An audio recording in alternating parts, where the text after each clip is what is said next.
കേരളത്തിലെ പറ്റിയ ഒരു പെർസെപ്ഷൻ ഉണ്ടായിരുന്നു. പൊതുവെ കേരളം ഒരു ഇൻവെസ്റ്റ്മെന്റ് ഫ്രണ്ട്ലി സ്റ്റേറ്റ് അല്ലാന്നുള്ളൊരു പെർസെപ്ഷൻ ഉണ്ടായിരുന്നു. ആ പെർസെപ്ഷനിൽ നല്ലൊരു മാറ്റം വരുത്താൻ പറ്റി ഈ ഒരു ഇൻവെസ്റ്റ് കേരള ഗ്ലോബൽ സമ്മിറ്റിൽ. നമ്മൾ ശ്രദ്ധിക്കേണ്ടത് 26 രാജ്യമാണ് നമുക്ക് പാർട്ണർ ചെയ്ത് മുന്നോട്ട് വന്നിരിക്കുന്നത്. എക്സ്പെക്ട് ചെയ്യാൻ പറ്റാത്ത ഒരു കാര്യങ്ങളാണ് നമ്മൾ ഈ പ്രാവശ്യം ചെയ്യാൻ പറ്റും. കാരണം നേരത്തെ എല്ലാവരും പറയും ജിം ഫെയിൽ ചെയ്തു, എമർജിങ് കേരള ഫെയിൽ ചെയ്തു. എല്ലാ സക്സസിൻ്റെ ബാക്കിൽ ഒരു ഫെയിലിയർ വന്നു കഴിഞ്ഞിട്ടായിരിക്കും സക്സസ് വരുന്നത്. നമുക്കിവിടെ ഷോക്കേസ് ചെയ്യാൻ പറ്റിയത് നമ്മളെല്ലാവരും ഒരുമിച്ചാണ്. അതിപ്പം നമ്മുടെ ഭരണകക്ഷിയായാലും ശരി, പ്രതിപക്ഷമായാലും ശരി, കേന്ദ്ര ഗവൺമെൻറ് ആയാലും നമ്മളെല്ലാം ഒരേ പ്ലാറ്റ്ഫോമിൽ നിന്നുകൊണ്ട് ഇന്ത്യ ഒരു ഇൻവെസ്റ്റ്മെൻറ്റ് ഫ്രണ്ട്ലി കൺട്രിയാണ്, കേരളം ഒരു ഇൻവെസ്റ്റ്മെൻറ്റ് ഫ്രണ്ട്ലി സ്റ്റേറ്റ് ആണ്. ഈ നമ്മുടെ സ്റ്റേറ്റിന് വേണ്ടിയുള്ള ഇൻഡസ്ട്രിയൽ എക്കോസിസ്റ്റം ഇപ്പം നിലവിലുണ്ട്. ഇതിൻ്റെ ഏറ്റവും ബെസ്റ്റ് എക്സാമ്പിൾ എന്ന് പറയുന്നത് ഒരു മുഖ്യമന്ത്രി രാവിലെ വന്ന് 9 മണിക്ക് വന്നിട്ട് വൈകിട്ട് 9 മണി വരെ ആ ഇരിക്കുന്ന ഒരു സമ്മിറ്റിൻ്റെ കൂടെ എല്ലാ മേഖലയിലും ആൾക്കാരെ മീറ്റ് ചെയ്യുന്നു, പ്രൈവറ്റായിട്ട് കാണുന്നു, അവർക്ക് കോൺഫിഡൻസ് കൊടുക്കുന്നു. അതിൻ്റെ ഒരു വലിയൊരു കാര്യമില്ല. ഏറ്റവും ഇമ്പോർട്ടൻ്റ് ആയിട്ടുള്ള കാര്യം നമ്മൾ മനസ്സിലാക്കേണ്ടത് ഒരു ക്ലോസിംഗ് സെറമണിക്കകത്ത് ഹാൾ നിറഞ്ഞിരിക്കുന്ന സാധാരണ ഒരു ക്ലോസിംഗ് സെറമണി എന്ന് പറയുമ്പോൾ നമ്മൾ ലാസ്റ്റ് ഡേ വരുമ്പം മൊത്തത്തിൽ ആൾക്കാർ ഹാളിനകത്ത് കാണത്തില്ല. ബേസിക്കലി എന്ത് പറ്റുന്ന ഹാളിൽ ആൾ കുറവായിരിക്കും. ഇത് അന്ന് ക്ലോസിംഗ് സെറമണി എന്ന് പറയുന്നത് ഓപ്പണിംഗ് സെറമണിക്ക് തുല്യമായിട്ട് ഹാൾ നിറഞ്ഞിരിക്കുക. ഇപ്പം നമുക്ക് മനസ്സിലാക്കേണ്ട ഒരു കാര്യം, നമുക്ക് government is meaning serious in business. നമ്മൾ ഏത് ഐഡിയോളജിക്കായാലും പൊളിറ്റിക്കൽ ഐഡിയോളജി ആയാലും ശരി, ഗവൺമെൻറ് ഭാഗത്ത് മനസ്സിലായി ഏത് ഗവൺമെൻറ് ആയാലും കേരളം രക്ഷപ്പെടണമെങ്കിൽ നമുക്ക് നമ്മുടെ ആറ്റിറ്റ്യൂഡിൽ മാറ്റം വന്നേ പറ്റുള്ളൂ. ഇപ്പോൾ നമ്മൾ ഗവൺമെൻറ് സി ബാലഗോപാലിനെ നമ്മൾ KSIDC ചെയർമാനായിട്ട് കൊണ്ടുവന്നു. അദ്ദേഹം ഒരു ബ്യൂറോക്രാറ്റായിരുന്നു. അത് കഴിഞ്ഞ് അദ്ദേഹം ഒരു ഇൻഡസ്ട്രിയലിസ്റ്റായി. ഇപ്പോൾ അദ്ദേഹം അതിൻ്റെ കാര്യങ്ങളൊക്കെ കഴിഞ്ഞ് അദ്ദേഹം ഇപ്പം ചെയ്യുന്ന മെൻറ്ററിങ് ആണ്. അപ്പോൾ അദ്ദേഹത്തിനെ പിടിച്ച് ചെയർമാൻ ആക്കുമ്പോൾ എന്ത് പറ്റാൻ പോകുന്നു? അദ്ദേഹം കൊടുക്കുന്ന he knows how N industry functions.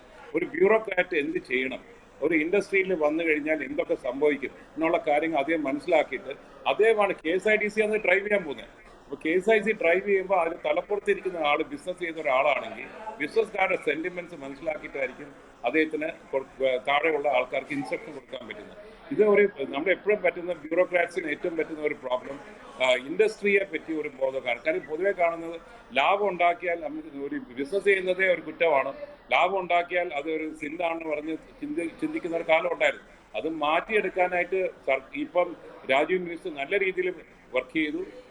നമ്മൾ ഒരിക്കലും വിചാരിച്ചില്ല അദ്ദേഹം ഇത്രയും ചെയ്യാൻ പറ്റുന്നുള്ളത്.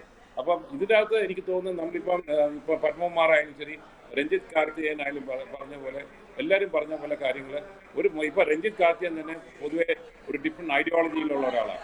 അദ്ദേഹം തന്നെ പറയുന്നുണ്ട് നമുക്ക് ഇതിനകത്ത് 1.5 ലക്ഷം കോടി രൂപയുടെ ഒരു പ്രോമിസസ് വന്നെങ്കിലും ഒരു 50% വരട്ടെ 75,000 crores ഇൻവെസ്റ്റ്മെന്റ് ഒരു സമ്മിറ്റ് കൊണ്ട് വരാൻ പറ്റിയാൽ വലിയൊരു കാര്യമല്ലേ? അത് തുടക്കമല്ലേ? ഈ തുടക്കം തന്നെ നമുക്ക് മുന്നോട്ട് കൊണ്ടുപോയാൽ തീർച്ചയായിട്ടും കേരളത്തിൻ്റെ മൈൻഡ് സെറ്റ് മാറി തുടങ്ങി. എനിക്കൊന്ന് ബേസിക്കലി ആൾക്കാർ കാണുന്ന റോങ് പെർസെപ്ഷനാണ്. നമ്മുടെ PR വർക്ക് പോരാ. നമ്മൾ പൊതുവെ ആൾക്കാർ തോന്നുന്നത് കേരളം എന്ന് പറയുന്നത് ഒരു ഇൻഡസ്ട്രി ഫ്രണ്ട്ലി സ്റ്റേറ്റ് അല്ല, ഇവിടെ വന്നാൽ കുത്തുവാള എടുക്കുന്നു. ഇതൊക്കെ തെറ്റായിട്ടുള്ള ഒരു പെർസെപ്ഷൻ കൊടുത്തു. ആക്ച്വലി കേരളം എന്ന് പറഞ്ഞാൽ ഞാൻ 40 years ആയിട്ട് കച്ചവടം ചെയ്യുന്ന ഒരാളാണ്. ഇവിടെ ഒരു ട്രേഡ് യൂണിയൻ പ്രോബ്ലമോ അല്ലെങ്കിൽ അങ്ങനെ ഒരു പ്രോബ്ലംസ് ഒന്നും ഞാൻ കണ്ടിട്ടില്ല. ഇത് നമ്മൾ കൊടുക്കുന്ന നമ്മളെ ആൾക്കാർ തന്നെ പുറത്തു പോയി പറയുകയാണ്. സിനിമ ഇൻഡസ്ട്രിയിലുള്ളവർ സിനിമ ഇൻഡസ്ട്രിക്ക് കുറ്റം പറയുന്ന പോലെയാണ് നമ്മൾ ഇരുന്നാണ്ട് നമ്മളെ പറ്റി കുറ്റം പറയുന്നത്. നമ്മൾ പ്രൊജക്റ്റ് ചെയ്യേണ്ടത് പോസിറ്റീവായിട്ട് പ്രൊജക്റ്റ് ചെയ്താൽ തീർച്ചയായിട്ടും ഇപ്പോൾ ഈ ഇരിക്കുന്ന ഗ്ലോബൽ ഇൻവെസ്റ്റർ മീറ്റ്, ഇപ്പോൾ നമ്മൾ നടത്തിയ ഇൻവെസ്റ്റ് കേരള ഗ്ലോബൽ സമ്മിറ്റ് എന്ന് പറയുന്നത് is going to be a game changer for Kerala and this is not going to be far away. അത് സി ബാലഗോപാലാണ് അത് ഡ്രൈവ് ചെയ്യാൻ പോകുന്നത്. മിനിസ്റ്ററാണ് അതിന് മുകളിൽ നിൽക്കുന്നത്. അദ്ദേഹത്തിൻ്റെ കയ്യിലായി ഇരിക്കുന്നത്. ഇനി അങ്ങോട്ട് പോകുന്നതോറും ബാല ഡേ ടു ഡേ ഒരു ടാസ്ക് ഫോഴ്സ് ഉണ്ടാക്കിയിട്ട് 2 ആഴ്ച കൂടുമ്പോൾ ഇത് മോണിറ്റർ ചെയ്യുക, ഓരോ മാസം കൂടുമ്പോൾ ഇതിനെ റിവ്യൂ ചെയ്യുക. നമ്മൾ ഇത് യാഥാർത്ഥ്യമാക്കി എടുക്കേണ്ടത് ആക്ച്വലി പറഞ്ഞു കഴിഞ്ഞാൽ നമ്മുടെ കൂട്ടത്തിൽ ഇന്ന് ഏറ്റവും ഭാഗ്യമായിട്ട് നമ്മളിരിക്കുന്നത് സി ബാലഗോപാൽ കൂടെ ഉള്ളതുകൊണ്ടാണ്.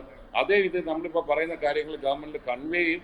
അത് കൺവേ ചെയ്തിട്ട് നമുക്കിനി ഒരു റിവ്യൂ നടത്തിയാൽ നമുക്ക് തീർച്ചയായിട്ടും സന്തോഷമായിട്ട് പറയാൻ പറ്റും we are succeeding and we are going to the right direction and Kerala is going to succeed in the years to come.